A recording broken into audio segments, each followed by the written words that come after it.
Because that single figure explains why Mark Carney is winning a trade war and why Donald Trump doesn't yet realize he's losing it. $733 billion dollars is the total value of the US Canada economic relationship. Goods, services, energy, cross border investment combined. That's $3.6 billion dollars crossing a single border every single day. More than the US trades daily with China, Japan, Germany, or France, more than most nations' entire annual GDP, moving in 24 hours across one border. For over a year, Trump operated on one assumption that this $733 billion dollars flows one way, that Canada needs America, that America doesn't need Canada, that tariffs are a weapon only Washington can wield, that Ottawa has no options, no leverage, no exits. That assumption was wrong.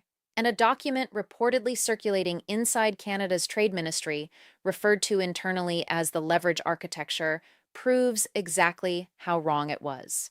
Because Carney didn't just diversify Canada's trade relationships, he mapped every dollar of that $733 billion. dollars. He identified which flows are irreplaceable for America and which Canada could redirect. Then, methodically and quietly over 12 months, he built the alternative infrastructure to make that redirect real. What follows is the anatomy of the most sophisticated economic counterstrategy any U.S. ally has ever deployed. The numbers aren't theoretical, they're already moving. What $733 billion dollars actually looks like. Before getting to the strategy, the details matter more than the headline figure. Goods trade, $719.5 billion dollars in 2025, according to the U.S. Trade Representative. $336.5 billion dollars in U.S. exports to Canada, $383 billion dollars in Canadian exports flowing south. Canada is the top destination for U.S. goods exports, more than any other country on Earth. Not China, not the UK, not Germany, Canada. And 34 U.S. states sell more goods to Canada than to any other foreign market. Services trade, $147.3 billion in 2024. The U.S. runs a $33 billion services surplus with Canada. American banks, technology companies, consulting firms, and universities all earn heavily from the Canadian market. Energy, 60% of U.S. crude oil imports, 85% of U.S. electricity imports, the largest foreign supplier of steel, aluminum, and uranium to the United States. Midwest refineries weren't just designed to prefer Canadian heavy crude, they were engineered for it. Switching suppliers wouldn't be a business decision, it would be a multi-decade construction project. And here's the number Trump never mentions. The U.S. trade deficit with Canada, the $46.4 billion figure used to justify the entire tariff regime, is driven entirely by energy. Strip out oil and gas, and the United States runs a $34 billion surplus with Canada. America sells more manufactured goods to Canada than it buys. The trade deficit Trump campaigns on is simply the cost of heating American homes and powering American factories. This is not a relationship where one side depends on the other. This is the most deeply integrated bilateral economy on the planet. Integration means mutual vulnerability. Carney understood that from day one. The tariff regime suggests Trump still doesn't. The redirect, 12 months of seismic movement. In 2024, 75.9% of Canada's goods exports went to the United States. By the end of 2025, that figure had dropped to 71.7%, the lowest U.S. share of Canadian exports since the early 1980s, a 4-point shift in a single year. That may sound modest. It is not. In trade economics, a 4-point shift in export destination within a single year is seismic. It represents tens of billions of dollars in trade flows physically redirected. Supply chain relationships that took years to build, rebuilt in the opposite direction in months. Where did the trade go? Everywhere, simultaneously. Canada's exports to non-US countries surged 17.2% in 2025, an all-time high. Total trade activity with non-US partners rose by $69 billion, a 14.3% increase year over year. Under CETA, two-way merchandise trade with EU countries expanded 59.8%, with Canadian exports to Europe up 50.9%. Through the CPTPP, Canada's trade with Indo-Pacific markets increased 42.9%. Then came the acceleration, the China Strategic Partnership. Canola tariffs cut from 85% to 15%, $3 billion in export orders unlocked for Canadian farmers, and 50 million tons of LNG to Asia annually targeted by 2030. A UK Economic and Trade Working Group producing real signed agreements, EU CETA enhancements covering digital trade and professional recognition, a Norway strategic partnership, active CPTPP EU linkage discussions that could create a 40-country trade network. In 12 months, Canada went from a country sending three-quarters of its exports south to a country building trade corridors to every continent simultaneously. And each new corridor is not just an economic achievement, it's a proof of concept, a demonstration that Canadian goods have buyers other than America.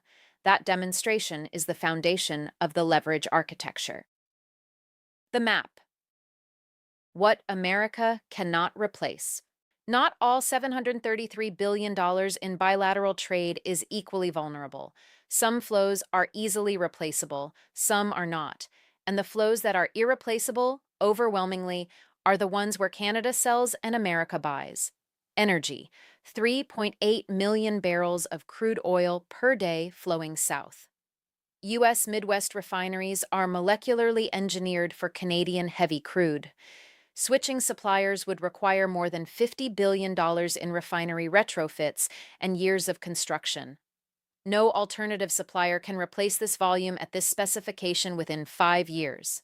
Canada's leverage? Absolute. Electricity. 85% of U.S. electricity imports, grids physically interconnected. Quebec hydro feeds New England, BC hydro feeds the Pacific Northwest. This isn't trade, it's shared infrastructure. Disconnection means blackouts. Canada's leverage, near absolute. Uranium.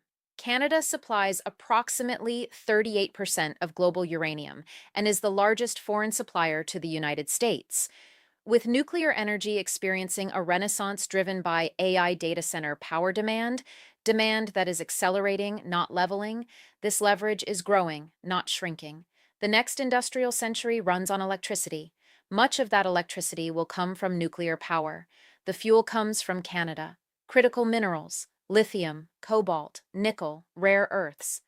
Canada holds massive deposits of every mineral the 21st century economy requires. The U.S. critical mineral strategy explicitly depends on Canadian supply chains. Every EV battery, every advanced weapon system, every AI chip has Canadian materials somewhere in its production. Steel and aluminum, largest foreign supplier to the U.S. Section 232 tariffs at 50% have not broken this dependency. They've simply made it more expensive, taxing American manufacturers and consumers without eliminating Canadian leverage. Auto supply chains. North American auto parts cross the border 7 to 8 times before final assembly. This is a single manufacturing process that straddles a border. You cannot tariff your own assembly line without raising the cost of every vehicle produced. Ford, GM, and Stellantis already know this. Their balance sheets are reflecting it. Now compare this to what America sells Canada that Canada can replace. Manufactured goods available from Europe, Japan, and South Korea. Agricultural products with multiple competitive global suppliers. Services and technology increasingly available worldwide. Carney spent 12 months proving, with real trade data, that those manufactured goods can come from elsewhere. The leverage map runs asymmetric in one specific and costly direction. America needs Canadian energy, minerals, metals, and supply chain integration more than Canada needs American manufactured goods. The leverage architecture. 3 tiers. According to sources with knowledge of Ottawa's trade strategy, a document has been circulating within Canada's Trade Ministry and Privy Council office since late 2025, prepared under Carney's direct oversight. It reportedly maps bilateral trade into 3 tiers, categorized by replaceability and switching cost. Tier 1, non-substitutable dependencies, flows with no realistic U.S. alternative within 3 to 5 years. Energy, electricity, uranium, critical minerals. Switching costs measured in tens of billions of dollars and years of construction, approximately 180 to 220 billion annually. This is Canada's silent leverage. It never needs to be threatened because every policymaker who understands supply chains already prices it into their planning. Tier 2, high friction dependencies. Alternatives exist, but switching costs are enormous. Auto supply chains, specialized steel, potash. Approximately $150 to $200 billion annually. These make the trade war mutually painful rather than one-sided. Tier 3, redirectable flows. Canadian exports that can be rerouted through existing or near-term infrastructure. LNG to Asia, metals to Europe, agricultural products to China and the Indo-Pacific. The pressure valve volume Canada can demonstrably move right now, proving to Washington that the remaining tiers are next if the relationship doesn't stabilize. The strategy is not to threaten, it is to demonstrate. Every trade deal Carney signs is a Tier 3 demonstration. Every LNG terminal fast-tracked on the Pacific coast is a Tier 2 warning, and Tier 1, the energy dependency, is the nuclear option that never needs to be spoken aloud, because every refinery operator between the Great Lakes and the Gulf Coast already prices it into their planning. The leverage architecture isn't a weapon, it's a map. And maps are the most dangerous tools in any negotiation because they show both sides exactly where they actually stand. July 2026, the reckoning. All of this is building toward a single date. The scheduled review of CUSMA, the Canada-United States-Mexico Agreement, the trade framework governing 85% of Canada-US trade. The agreement Trump's first administration negotiated, signed, and repeatedly called the greatest trade deal in American history. It comes up for mandatory joint review this summer, at the exact moment Section 232 tariffs expire and Section 301 investigations remain months from producing results. The timing is not coincidental. Carney has been building toward July with the precision of a man who spent 13 years at Goldman Sachs, learning how to enter a negotiation with every possible advantage already secured. Canada enters the CUSMA review holding 5 cards it has never previously held simultaneously. Card 1, the Supreme Court ruling. EPA tariffs declared illegal, $166 billion in refund liability. A legal precedent constraining future presidential tariff authority, and a documented record of American treaty violation ready for use at the WTO, CUSMA panels, and the Court of International Trade. Card 2, the diversification proof. Non-U.S. export share at a 40-year high. Active trade deals with China, the EU, the UK, Norway, and Japan. These numbers aren't projections. They are 2025 data. Alternative buyers are demonstrated, operational, and growing. Card 3, the leverage map. Precise internal knowledge of which bilateral flows America cannot replace, on what timeline, and which Canada has already begun redirecting. This is not a bluff. It is arithmetic derived from engineering specifications and supply chain data. Card 4, Allied alignment. Defense pacts with Denmark and Norway, a UK defense banking partnership, NATO Arctic Century integration, Commonwealth Economic Framework discussions. Carney doesn't enter the CUSMA review alone. He enters as the center of a web of allied agreements that provides diplomatic cover and economic alternatives from multiple directions simultaneously. Card 5, domestic political consensus. Even conservative opposition leader Pierre Poilievre is pushing for tighter Commonwealth trade ties and diversification. This isn't a Liberal Party policy. It's a national strategy that survives government change. Washington cannot wait out Carney and expect a more accommodating replacement. Trump's position entering July. Primary tariff authority struck down. Replacement tariffs at 15% and expiring on the same timeline. An Iran conflict straining the economy and energy markets. Allies declining cooperation across multiple fronts. Congress having voted to repeal Canada tariffs. 34 states dependent on Canadian exports, Midwest refineries with no viable crude substitute, and the only tool Washington used for 12 months, the tariff, partially dismantled by its own courts.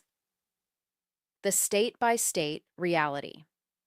This is not an abstraction. It is a specific fact about specific industries in specific places. Michigan, $28 billion in auto parts and vehicles cross the border annually. The Detroit-Windsor corridor is the single busiest commercial crossing in the world.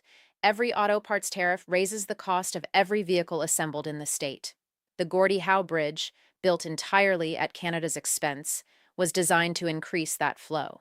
Texas, $36 billion in bilateral trade, energy, petrochemicals, technology. Canada is Texas's largest foreign customer. The energy relationship alone connects Texas refineries and petrochemical plants to Canadian supply in ways no executive order can quickly sever. Ohio, $13 billion, auto parts, machinery, plastics. Every tariff on Canadian steel is a direct cost increase for Ohio manufacturers competing in global markets, layered on top of energy price volatility from ongoing conflict in the Middle East. Minnesota, Wisconsin, North Dakota. Canadian energy keeps heating bills manageable and factories competitive. If even 20% of Canadian crude gets redirected to Pacific markets through infrastructure being built right now, these states pay more for everything: home heating, industrial energy, transportation fuel. California. Canada is the third largest export market: technology, agriculture, entertainment. Canada's new Asian trade corridors create alternative routes for goods that currently transit U.S. infrastructure, and alternative suppliers for Canadian buyers who currently purchase American products. 34 governors are doing the same calculation in reverse. We need Canadian buyers. We need Canadian supply. And the political pressure that calculation generates inside the United States is itself a component of the leverage architecture. The scoreboard, March 2026. Not rhetoric. Numbers. Canada non-U.S. export share at a 40-year high. Non-U.S. trade growth of $69 billion in 12 months. Active trade agreements with the EU, UK, China, Japan, and 12 CPTPP nations. Bilateral frameworks with Norway, Denmark, India, and Mexico. An $81.8 billion defense reinvestment plan. $35 billion in Arctic infrastructure commitments. Allied partnerships at their broadest since the Second World War. 5 simultaneous cards at the Kuzma table, none of which existed a year ago. United States, primary tariff authority struck down. Replacement tariffs expiring in July. An ongoing conflict straining the economy. Allies declining cooperation across multiple fronts. Congress having voted to repeal Canada tariffs. 34 states lobbying against the trade war. Midwest refineries with no viable crude substitute. Legal challenges pending across 3 separate tariff authorities. The final calculation, $733 billion. That is what is at stake. The man who mapped every dollar of it, who identified what is replaceable and what is not, who built alternatives for the replaceable portions and left the irreplaceable portions as silent leverage, is the same man Trump has spent a year calling governor. Carney didn't threaten Trump with $733 billion. He didn't need to. He proved with trade data, signed agreements, and built infrastructure that a significant portion of that number has somewhere else to go. And the portion that doesn't, the energy, the electricity, the uranium, the critical minerals, the auto supply chains, speaks for itself. In the engineering specifications of every refinery and power grid between the Great Lakes and the Gulf Coast. Trump will walk into the Kuzma Review in July with social media posts and the word governor. Carney will walk in with the leverage architecture, a precise map of $733 billion, tier by tier, flow by flow, replaceability by replaceability, and the mathematical certainty of a man who has been preparing for this specific room for 12 months.